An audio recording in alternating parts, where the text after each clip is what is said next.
It's really interesting. I'm just like thinking of a bunch of conversations that I've had where somebody wanted to come in curious about this psychedelics and having a psychedelic experience. And it's similar to a lot of other coaching, right? Somebody comes with a presenting issue, as we often call it, right? Somebody comes in and says, here's something that I want to figure out. And then you have a conversation, and 2 hours later, the goals have changed and the process has changed and the path has changed.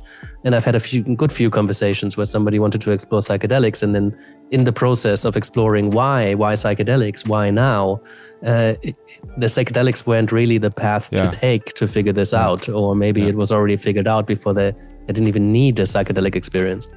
Yeah, that's true. I think I have these kind of conversations with people I know personally, but actually, again, so I think the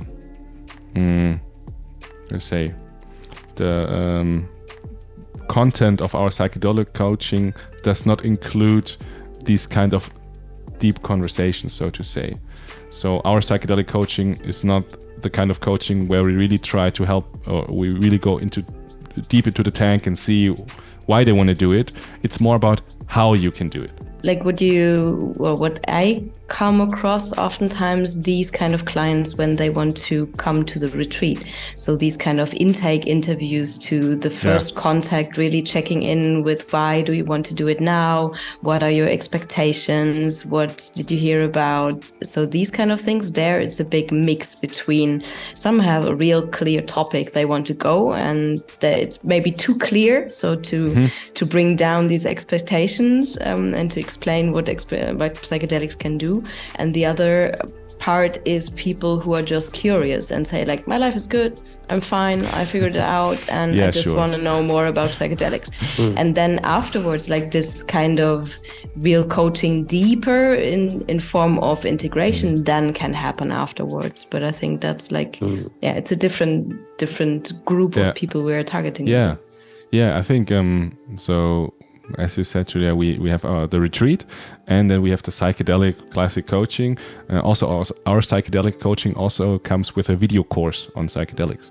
So by that, you already see it's more about the information.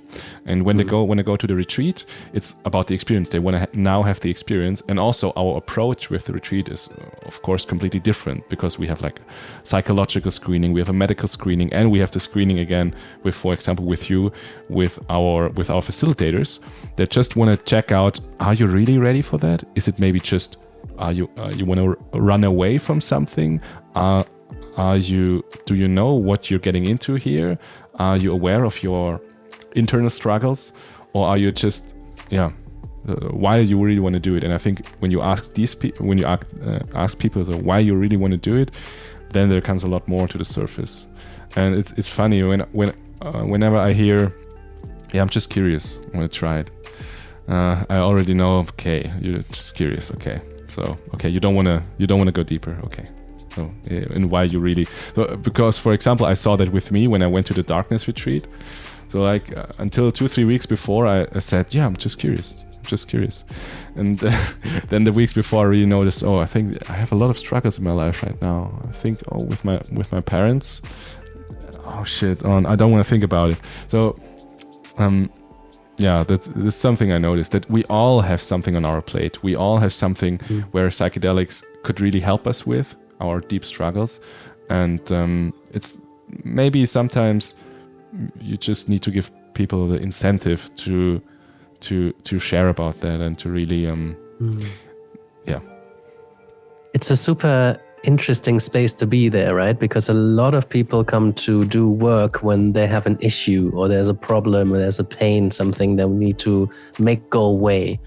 I love it when somebody, maybe not saying I'm just curious, because it kind of is downplaying how immense curiosity is. But if somebody comes, I'm good, I'm doing well, I'm curious though.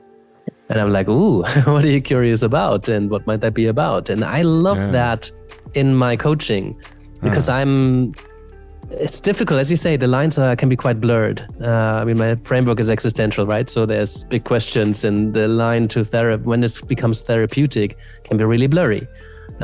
Generally, I draw one of the important lines is how resourceful is this person, right? To what extent do they hold themselves in life? If somebody's just can't cope in a deep hole, I don't think coaching is the best way forward for them.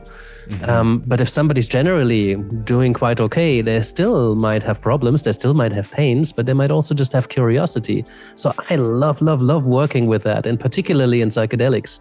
I choose to work a lot more with people who are curious rather than people who want to heal from something. That's just how I chose to work, because I think that's where, coming in with my positive psychology lens as well, that's where so much potential lies in psychedelics that is not completely, but largely unexplored, at least academically. And that's where coaching came from traditionally.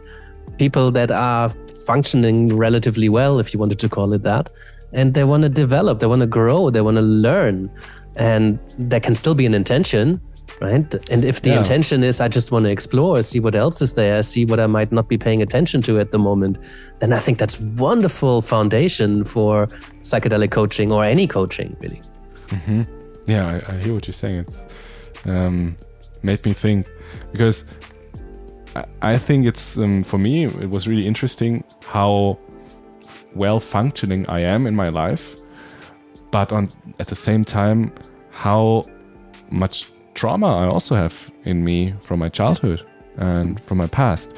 So I think that's not a line there either, no? Yeah, it feels weird. Because I thought I don't have so much, it can't be that much. I mean, I'm happy. Come on, can't be that much. And there's so much, but not in a sense there's so much. Oh my God, no. More in the sense of, wow, there's so much to heal and to see and to feel, and this is not something bad. Yeah, just because you're coming for healing or you seek healing doesn't mean you're broken, right? We might need to heal something in our hand, but we can operate pretty well in our life, especially if we're, I don't know, maybe hand is not the great best example, but like if we're doing a job from Zoom and we don't walk anywhere, we could do it without legs, and if we have a pain in our leg, then, we might seek some healing for that, but actually we're functioning quite well. People just don't see our legs, or they don't see our pain. I think what you said was really nice, that if we can cope with it ourselves, then we're like one of these people, well functioning.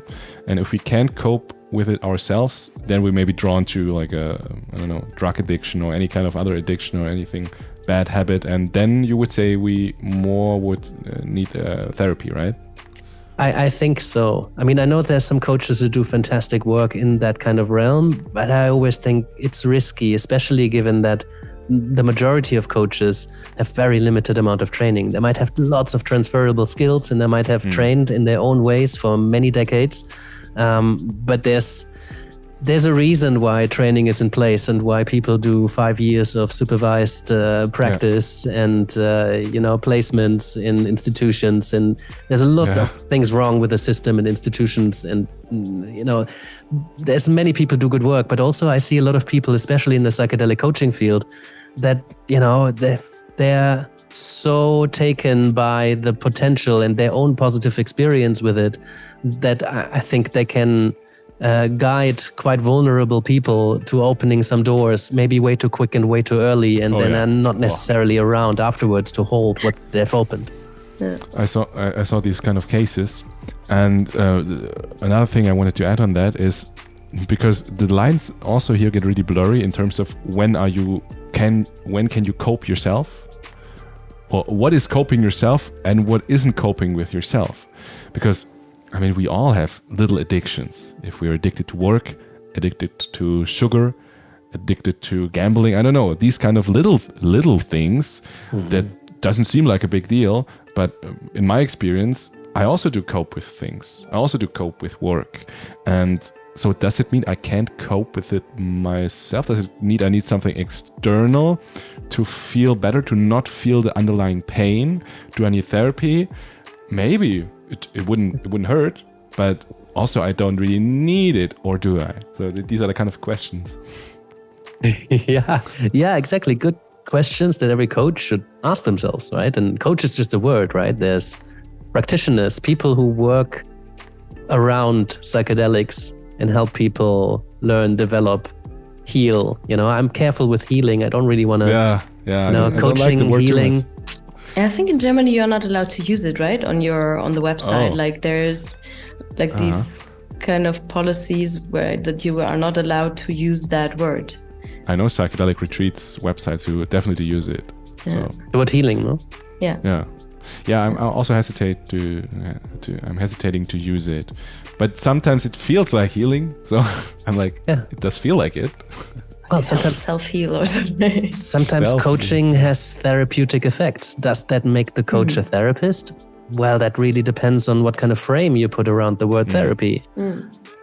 And that's a really interesting ongoing debate in coaching, particularly because that's completely unregulated. So,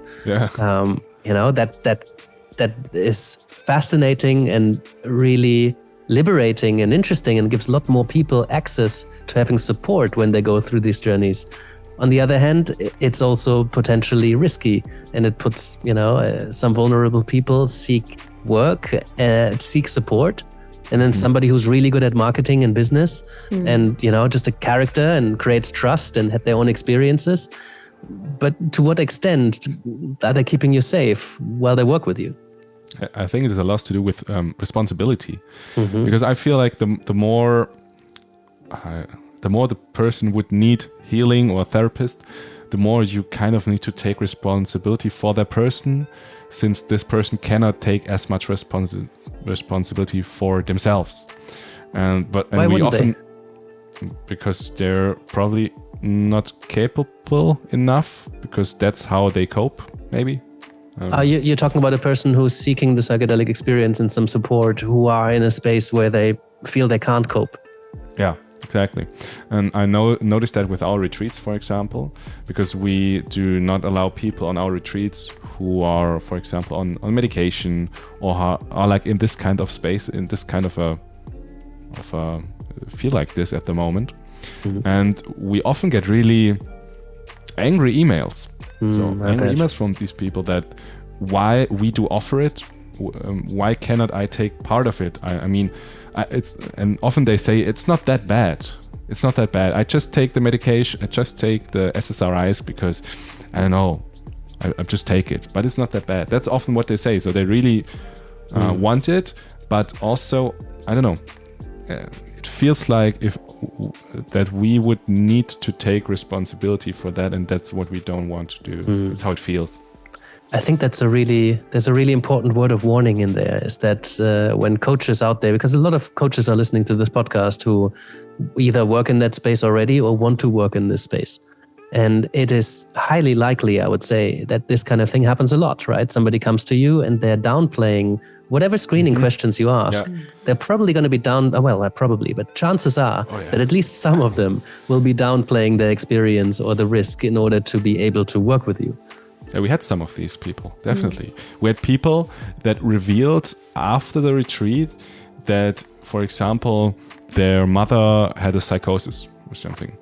So they don't, even though we have psychological screening, we have like a thorough one. It's like usually an exclusion criteria, right? Yeah, and we have like almost 1 hour long psychological screening with one of our therapists, and they didn't tell it. So they didn't tell us. So it's really crazy. You can never know for sure